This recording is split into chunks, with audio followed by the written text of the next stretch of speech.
Christmas, everyone. If you're watching this, more than like you are a lucky recipient of my Irish soda bread mixing jar. And in this video, I'm going to show you guys how you can make it. This can either be for yourself and enjoy it with some jam, or you can make it for a party because it is quite a large loaf. So I've included a list of ingredients that are in the jar and also what is needed.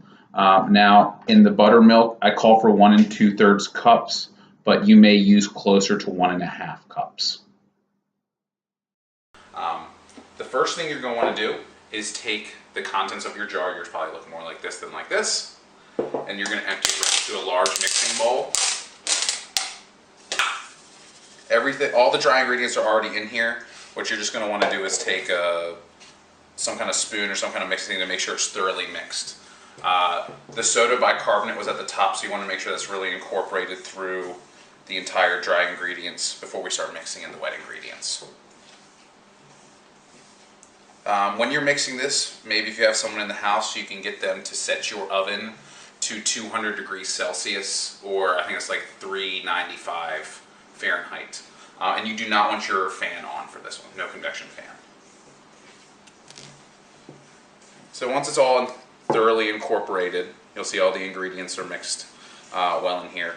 You can start to mix in your wet ingredients. Now the only thing you need in addition to the dry contents of your mixing jar are 400 milliliters of buttermilk. It's better if it's full fat, but the low fat can be used. Now when you're making this, first you're going to incorporate about half of it, 200 milliliters, which is a little less than a cup. So I start by getting about a cup in there. Perfect.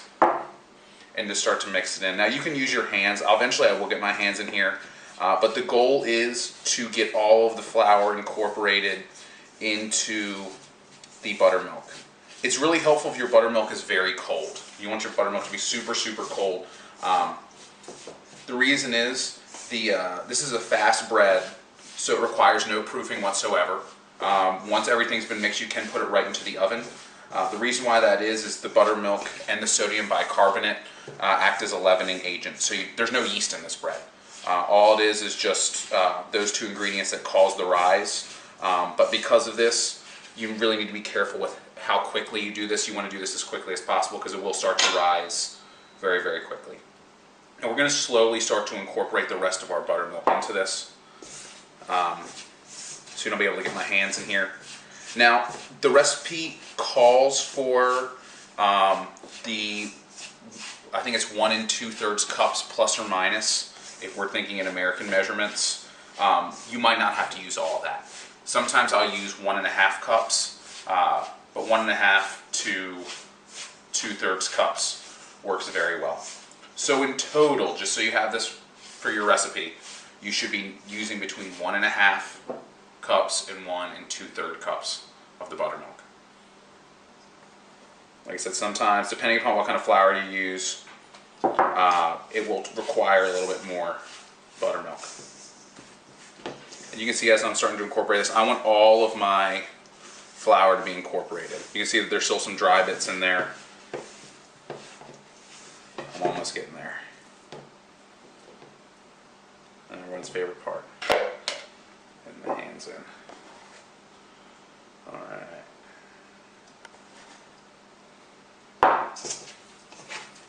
So this should be probably a wetter dough than what you're used to for a lot of home bakers. It's going to be quite wet. So don't be concerned with that. That's exactly how it's supposed to look.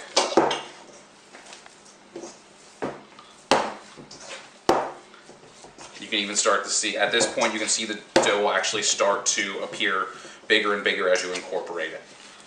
Now this looks good. See how wet that is?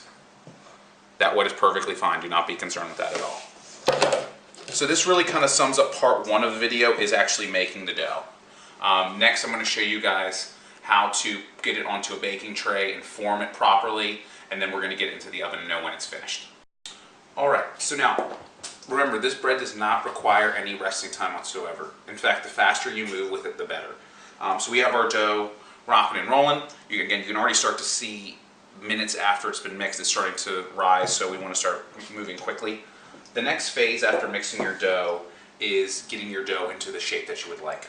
So I'm going to flour my hands a little bit just so nothing sticks. I like to use silicone baking mats. If you have those at home, those will work perfectly. If not, parchment paper is fine. Just make sure if you're using a silicone baking mat that it's on a baking sheet where it lies flat. Because if you have little pockets underneath of it, then the crust on the bottom will not prepare evenly. So make sure everything lies flat. Now for this, I normally use just like a cylindrical shape or a ball shape, just because it gives us a better surface area for it. So we just get the dough out and where we want it. Again, I'm trying not to touch it too much with my hands at this point because the heat will start to work some of these chemical reactions faster than what I would like.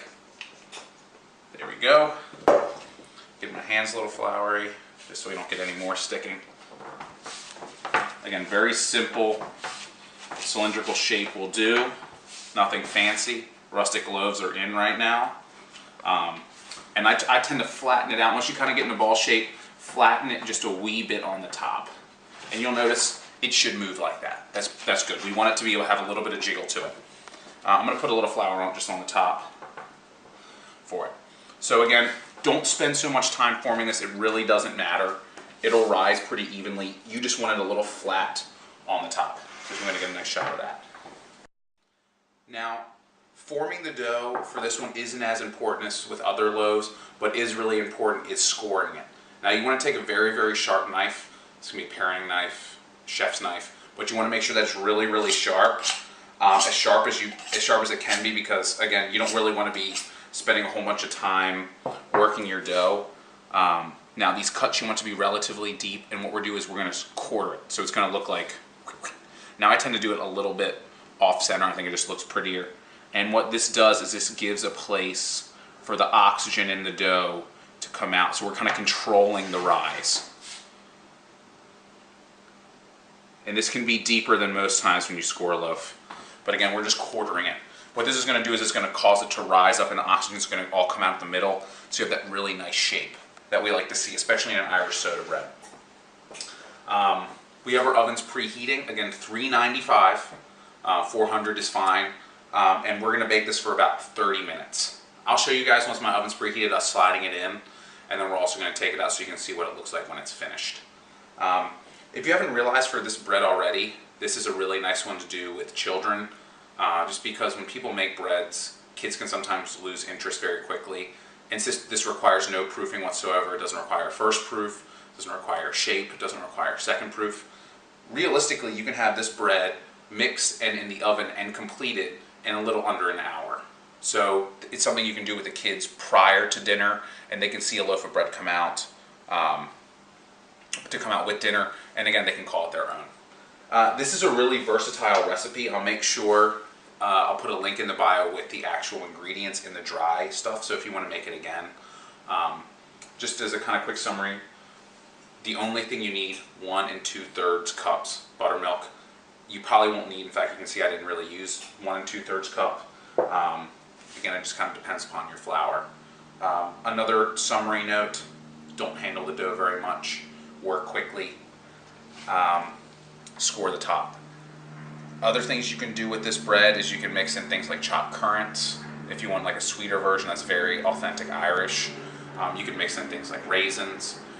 If you want it to be more savory, you could use like an Irish cheddar, just by mixing in maybe like a 1/4 cup or a 1/2 cup of Irish cheddar. The fat, because of the buttercream, will have no impact on the rise of the bread. I would probably, if you're going to mix the cheddar in, though, mix it in with the buttercream. So get the cheddar in there and then pour it in. And make sure the cheddar is very cold. I would probably freeze it if I were to do that. But shortly, I think our oven will be preheated and we can slide this on in. Alright, so now our oven is preheat to 200 centigrade or about 395 Fahrenheit. Again, loaf is scored. Now you want to make sure that this goes in the middle rack, because this will rise up a good bit. So if you have it close to the top, you could actually rise to it. Hits the heat element, or it could actually stun it, or not stun it, but it could slow down the rising process if it gets too hot. So let's get in the middle rack, and now we play the waiting game. So we get it in for about 30 minutes or till it sounds hollow. Now a lot of people will say we're looking for golden brown. The issue is, since we're using a mixture of whole grain flour as well as bread flour or white flour if you chose to use that. It's kind of hard to see golden brown because of the dark color of the whole wheat flour. All right, so let's wait. All right, so now we're gonna pull it from the oven. Now, I had it initially at 30 minutes. I took it out and it wasn't as hollow sounding as I would like, so I put it in for another 5.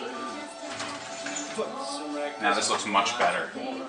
Again, you'll notice the crust on the outside is a nice golden brown, and you see some golden brown pieces here. And let me turn down Dean Martin for a second. We want a nice hollow sound, and that sounds good. Because it will continue to cook for a little bit longer, even though it's been taken out of the oven. Now I would let this rest. You can either let it rest on here if the bottom is not as, if it's dark, I would get it off the baking mat. But I honestly like the way the bottom of this looks. I could probably let it stand to stay on here for a little bit longer. Make sure you let it cool completely before you cut it. Or if you want to store it, make sure it's cool completely before you store it. But honestly, it's probably best to be eaten right away.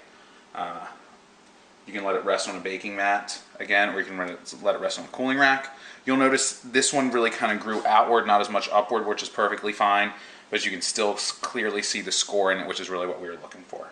So, I hope this video is helpful for you in you making your Christmas bread. I hope you really enjoy it, and I hope you continue to use this recipe with soups, if you're hosting parties, for dinner parties or whatever. It's a really versatile bread, and it's really fun, and everyone loves homemade bread. So I wish everybody a Merry Christmas and a Happy New Year.